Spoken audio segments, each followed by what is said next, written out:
কয়দিন পরে বাপটা গেছে মরি, বড় ভাই একটা আছে 20 বছর বয়স।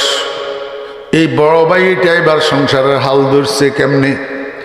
ব্রাহ্মণবাড়িয়া কাপড়ের দোকান একটার মধ্যে চাকরি লইছে। দুপুরে এক বেলা খানা খাওয়াই, 6,000 টাকা বেতন দে। এই 6,000 টাকা দিয়া বড় ফলাইটা এখন সংসার এটা চালায়। ছোট্ট ছোট্ট 2 ভাই 2 বোন, এদেরকে লালন পালন করে বড় করছে। যখন ছোট ভাইটার বয়স হয়েছে 12-13 বছর 14 বছর, একদিন বড় ভাইয়ে তাকে একটা কাজের অর্ডার দিছে। সে ঘাড় মোটকাইয়া চলে গেছে, আমি পারবো না কইয়া। আমি এখন বড় ভাই কয়, ছোট্ট ছোট্ট রাখি আব্বাই তোদেরকে মরে গেছে, আমি পরের দোকানে চাকরি করি, আজকে 10 বছর পর্যন্ত তোদেরকে লালন পালন করি বড় করলাম। এখন আমার কথা শুনোস না, চোখ বুঝি ঘাড়ের উপরে উঠছে। আমি যে এতদিন পর্যন্ত লালন পালন করলাম সেটা বুঝি ভুলি গেলি। দেখছেন নিয়ে এবার লালন পালনের দাবিদার 3 নম্বর আরেকজন ভাই রয়েছে। হ্যাঁ, মায় কয় লালন পালনকারী আমি, বাপে কয় লালন পালনকারী আমি, বড় ভাইয়ে কয় লালন পালনকারী আমি। এই বড় ভাই একদিন চাকরিতে যাইতে পারে নাই, অসুস্থ ছিল। 2 দিন চাকরিতে যাইতে পারে নাই। 3 দিনের দিন চাকরিতে যখন গেছে, দোকানের মালিকে কয়, কিরে বেটা, চোখ বড় হয়ে গেছে, এখন কাজে আসতে চাইস না? বাপ যখন মরে গেছিল বাচ্চা কাচ্চা কতগুলা ছোট ছোট রাখি, আমি দরিয়ানি তোকে আমার দোকানে কাজে লাগাইছি, 6,000 টাকা করে বেতন দিছি, এগুলা দিয়াই তো সব লালিত পালিত হইছ। আজকে 10 বছর পর্যন্ত আমি যদি চাকরিতে না রাখতাম তাহলে তো সব না খাইয়া মরি যেতি। গোটা ফ্যামিলিটা তো আমি লালন পালন করে উঠাইলাম। কয়জন হয়েছে? 4 জন।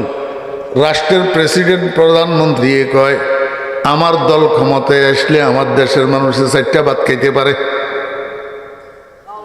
হ্যাঁ, আমার দল ক্ষমতায় আসলে আমার দেশের মানুষের 4টা ভাত খাইতে পারে। তার মানে আমার দল ক্ষমতায় থাকলে, আমি ক্ষমতায় থাকলে আমার দেশের মানুষগুলা সুখে লালিত পালিত হয়। আমি না জনগণের লালন পালনকারী। যেমনি ভাবে ফেরাউন মিশরবাসীকে বলছিল, ও মিশরবাসী, মুসাই কোথার থেকে রব রব করে, কোথাকার রব? আমি না তোমাদের বড় রব, আনা রব্বুকুমুল আলা। কে কয়? ফেরাউন। দেখছেন নি লালন পালনের গুণ এটারে কতজনে কত দিকে টানিয়া লই যায়।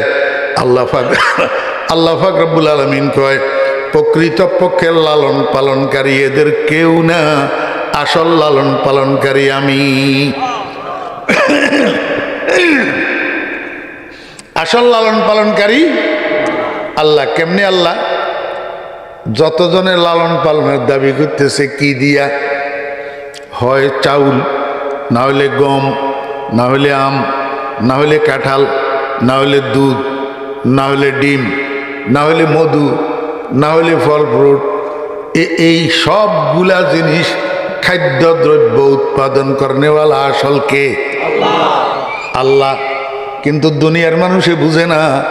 দুনিয়ার মানুষে মনে করতেছে আম গাছে আম দিতেছে, কাঁঠাল গাছে কাঁঠাল দিতেছে, জমিনে ফসল দিতেছে, জমিনে শস্য দিতেছে। আসলে এগুলা কিচ্ছু না, এগুলা হলো মাত্র পর্দা। এগুলা সবগুলার পিছনে একজন মালিক আছে, লা ইলাহা ইল্লাল্লাহু মুহাম্মাদুর রাসূলুল্লাহ। ই সব বাহাদুর নজর হা পর্দাহাস, ই সব বাহা দর নজর হা পর্দাহাস, দর হাকিকত ফাইলে হর সেই খুদা। মানুষ একটা বলে দুবাই থাকে। কোথায়? দুবাই। বাড়িতে ওনার বউ আছে, বাচ্চা কাচ্চা নাই, জমিন আছে মোটামুটি কয়েক একর। তো বউয়ে যেহেতু স্বামী নাই, স্বামী ডুবাই, বদলা কামলা লইয়া জমিন এগুলা চাষাবাদ করায়। জমিন এগুলা কি করায়? চাষাবাদ করায়। একবার ধান কাটার জন্য 4 জন কামলা নিছে। কয়জন কামলা বুঝেননি? কামলা বুঝেন না বদলা বুঝেন? কামলা। কয়জন কামলা নিছে? 7 জন। এদেরকে সকালে নাস্তা পানি করাই জমিনে পাঠাই দিছে ধান কাটার জন্য। এখন 60 জন কামলারে খানা খাওয়াইতে হবে। এই জন্য দুবাইওয়ালার বউ সকাল থেকে রান্না বান্নার ব্যস্ততায় লিপ্ত। এদের জন্য ভাত রান্না করছে, নতুন গোল আলু দিয়া গরু গোস্ত দিয়া রান্না করছে, দেশি মোরগের গোস্ত রান্না করছে, ছোট্ট ছোট্ট চিংড়ি গুঁড়া মাছ দিয়া কুমড়ার শাক রান্না করছে, ডিম সিদ্ধ করে বুনা করছে, পাতলা করে মশারির ডাউল রান্না করছে। এগুলা সব রান্না বান্না করি এরপরে দুবাইওয়ালার বউ গোসল করি এসছে। গোসল করি সামনের রুমে যাওয়ার জন্য মাঝখানের পার্টিশনে একটা দরজা, এই দরজা বেড়ার পার্টিশন, তো দরজার মধ্যে কপাট নাই, পাল্লা নাই, শুধু নতুন একটা পর্দা ঝুলানো আছে। মাঝখানের দরজা যেটা আসা যাওয়ার পথ, এটার মধ্যে একটা কি ঝুলানো? পর্দা। যদিও বর্তমান যুগের বিদেশিওয়ালাদের বউগলের একটু শরম লজ্জা কম, আপনাদের এলাকায় নেই? হ্যাঁ, বিদেশ যাওয়ার সময় স্বামী বউয়ের নামে অ্যাকাউন্ট করে রাখি যায়, বউয়ে ব্যাংকের থেকে টাকা উঠাইয়া ভ্যানিটি ব্যাগ একটা কাঁধের সাথে ঝুলাইয়া মার্কেটে মার্কেটে বাজারে বাজারে শহরে শহরে ড্যাং ড্যাং করা ছাড়া বিদেশিওয়ালাদের বউদের ঘুম হয় না। হ্যাঁ, লজ্জা শরম একটু কম, কিন্তু সব তো আর একরকম না। এই দুবাইওয়ালার বউ কিন্তু এরকম না। এই দুবাইওয়ালার বউ পর্দানসী, বেগানা কোনো পুরুষের সাথে দেখা সাক্ষাৎ করে না। এটা ভালো, এটা কি ভালো। এই জন্য দুবাইওয়ালার বউ কি করছে, ওই কামলাগুলা ঘরে আসার আগে সামনের রুমে একটা পাটি বিছাইছে, পাটির উপরে একটা বিছানা চাদর বিছাইছে, বিছানা চাদরের মাঝখানে একটা দস্তরখান বিছাইছে, দস্তরখানের উপরে 4টা প্লেট রাখছে, একটা জগ পানি আর 2টা গ্লাস রাখছে, একটা বাটির মধ্যে লবণ রাখছে। এগুলা সব সাজাইয়া এইবার ভিতরে যাই বসে রইছে।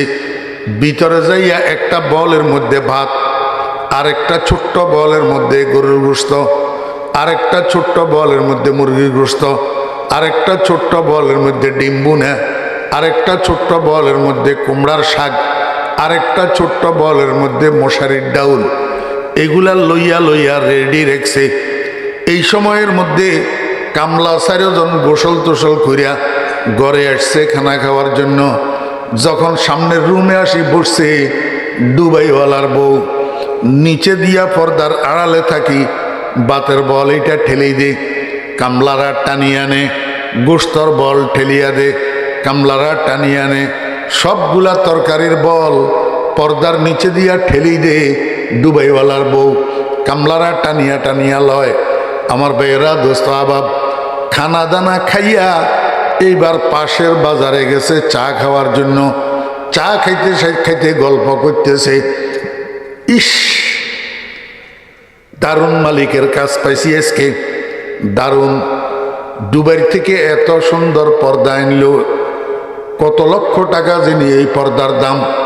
পর্দার থেকে কেমনে এত সুন্দর ভাত বাইর হইল, এত সুন্দর গোস্ত বাইর হইল, এত সুন্দর কুমড়ার শাকও বাইর হইল, ডিম্বু নাও বাইর হইল। চায়ের দোকানের মধ্যে অন্য মানুষেরা বসা ছিল। এরা কয় কিরে, এরা কয় কি কিরে ভাই কি হয়েছে? আমরা আজকে এমন এক দুবাইওয়ালা মালিকের কাজ করতেছি, উনি দুবাই থেকে এক পর্দা আনছে। পর্দা এটার থেকে ভাতও বাইর হয়, গোস্ত বাইর হয়, বুনা করা ডিমও বাইর হয়, কুমড়ার শাকও বাইর হয়।